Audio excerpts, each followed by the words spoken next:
3.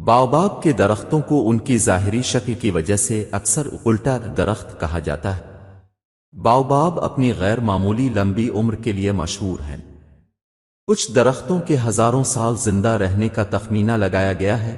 سب سے قدیم ریکارڈ شدہ باوباب کی عمر اندازنہ 6000 سال۔ ان کی لمبی عمر برسات کے موسم میں اپنے تنے میں پانی کی بڑی مقدار کو ذخیرہ کرنے کی ان کی صلاحیت سے منسوب ہے، جو انہیں خشک سالی کے طویل عرصے تک زندہ رہنے میں مدد دیتی۔ باوباب افریقہ کے مختلف علاقوں سے تعلق رکھتے ہیں، بشمول مڈغاسکر، مین لینڈ افریقہ اور آسٹریلیا۔ وہ خشک اور نیم خشک ماحول میں اچھی طرح ڈھل جاتے ہیں، گرم اور خشک آب و ہوا میں پھلتے پھولتے ہیں۔ یہ اکثر سوانا، خشک جنگلات اور جھاڑیوں میں پائے جاتے ہیں۔ باوباب اپنے ماحولیاتی نظام میں اہم کردار ادا کرتے ہیں۔ درخت پرندوں، چمگادڑوں، کیڑے مکوڑوں اور ستنداروں سمیت متعدد جانوروں کی انواع کو خوراک، پانی اور پناہ گاہ فراہم کرتے ہیں۔ وہ مقامی کمیونٹیز کے لیے اہم اجتماعی مقامات کے طور پر بھی کام کرتے ہیں، نشانیوں کے طور پر کام کرتے ہیں اور یہاں تک کہ ثقافتی اہمیت رکھتے ہیں۔ باوباب کے انسانوں کے لیے متعدد عملی استعمال ہوتے ہیں۔ درختوں کی چھال، پتے، پھل اور بیج روایتی دواؤں کی خصوصیات رکھتے ہیں اور مختلف علاج میں استعمال ہوتے ہیں۔ باوباب پھل غذائیت سے بھرپور ہوتے ہیں اور اپنی غذائیت کی وجہ سے مقبولیت حاصل کرتے ہیں، خاص طور پر وٹامن سی کے ذریعہ۔ 2. ویلویچیا میرابیلیس نمیبیا اور انگولا کے صحرائے نمیب میں مقامی ہیں۔ یہ ایک منفرد اور قدیم پودا ہے۔ یہ صرف 2 پتوں پر مشتمل ہے جو اپنی عمر بھر میں مسلسل بڑھتے رہتے ہیں، جو کئی صدیوں تک بڑھ سکتے ہیں۔ اسے ایک زندہ فوسل سمجھا جاتا ہے اور اس نے انتہائی صحرائی حالات میں زندہ رہنے کے لیے ڈھال لیا ہے۔ اس کی محدود تقسیم اور انسانی خلفشار اور موسمیاتی تبدیلیوں کے خطرے نے اسے ایک نایاب نسل بنا دیا ہے۔ اس کو اس کی غیر معمولی اور قدیم شکل کی وجہ سے اکثر زندہ فوسل کہا جاتا ہے۔ یہ صرف 2 پتوں پر مشتمل ہوتا ہے جو زمینی سطح پر ایک چھوٹے، لکڑی کے تنے سے مسلسل اگتے ہیں۔ پتے چوڑے، چپٹے اور پٹے کی طرح ہوتے ہیں اور وقت گزرنے کے ساتھ وہ خشک اور بھڑک جاتے ہیں۔ یہ اپنی غیر معمولی لمبی عمر کے لیے جانا جاتا ہے۔ کچھ انفرادی پودوں کی عمر 2000 سال سے زیادہ بتائی جاتی ہے، جس کی وجہ سے وہ زمین پر سب سے زیادہ زندہ رہنے والے پودوں میں شامل ہے۔ اس کے پتوں کی مسلسل نشوونما اور بتدریج زوال اس کی عمر اور منفرد ظاہری شکل میں معاون ہے۔ یہ سخت صحرائی ماحول کے ساتھ بہت زیادہ موافق ہے۔ یہ انتہائی خشک حالات، کم بارش اور تیز ہواؤں والے علاقوں میں زندہ رہتے ہیں۔ پلانٹ میں گہرا ٹیپ روٹ سسٹم ہے جو اسے زیر زمین گہرے پانی کے ذرائع تک رسائی کی اجازت دیتا ہے۔ یہ ڈاؤسس ہے، یعنی انفرادی پودے یا تو نر ہیں یا مادہ۔ پودے پنروتپادن کے لیے پھولوں کی بجائے شنک پیدا کرتے ہیں۔ نر شنک لمبے ہوتے ہیں اور جلد پیدا کرتے ہیں، جبکہ مادہ شنک چھوٹے ہوتے ہیں اور بیج پیدا کرتے ہیں۔ پودا جرگن کے لیے ہوا پر انحصار کرتا ہے۔ یہ صرف نمیب صحرا میں نمیبیا اور انگولا کے ساحل کے ساتھ پایا جاتا ہے۔ یہ خاص طور پر بجری کے میدانوں اور ریتلی صحرائی ماحول میں اگنے کے لیے موزوں ہے۔ پلانٹ کی تقسیم نمیب نوکلفٹ نیشنل پارک کے نسبتاً چھوٹے علاقے تک محدود ہے۔ 1. چیلین وائن پام۔ یہ ایک قابل ذکر اور مخصوص کھجور کے درخت کی نسل ہے جو وسطی چیلی سے تعلق رکھتی ہے۔ یہ اپنے مضبوط تنے کے لیے مشہور ہے جو 6 فٹ پر 1.8 میٹر تک کے متاثر کن قطر تک پہنچتا ہے، جو اسے پودوں کی بادشاہی میں سب سے گھنے درختوں میں سے ایک بناتا ہے۔ اس کی عمر غیر معمولی طور پر لمبی ہوتی ہے اور یہ کئی صدیوں تک زندہ رہنے کے لیے جانا جاتا ہے۔ کچھ درختوں کی عمر 1000 سال سے زیادہ ہونے کا تخمینہ لگایا گیا ہے، جو انہیں کھجور کے درختوں کی طویل ترین نسلوں میں سے ایک بناتا ہے۔ اس کا نام وائن پام درخت کے ذریعہ تیار کردہ رس سے آتا ہے۔ رس، جسے کھجور کا شہد بھی کہا جاتا ہے، تنے سے نکالا جاتا ہے اور اسے الکحل مشروبات بنانے کے لیے خمیر کیا جا سکتا ہے۔ ماضی میں مقامی لوگوں اور ابتدائی آباد کاروں کے ذریعہ اس رس کو کھانے پینے کے ایک ذریعہ کے طور پر استعمال کیا جاتا تھا۔ یہ کھجور کے درخت لوگوں کے لیے ثقافتی اہمیت رکھتے ہیں اور اسے قومی درخت سمجھا جاتا ہے۔ یہ پرندوں اور ستنداروہے سمیت مختلف جانوروں کے لیے ضروری رہائش اور خوراک کے وسائل بھی فراہم کرتا ہے۔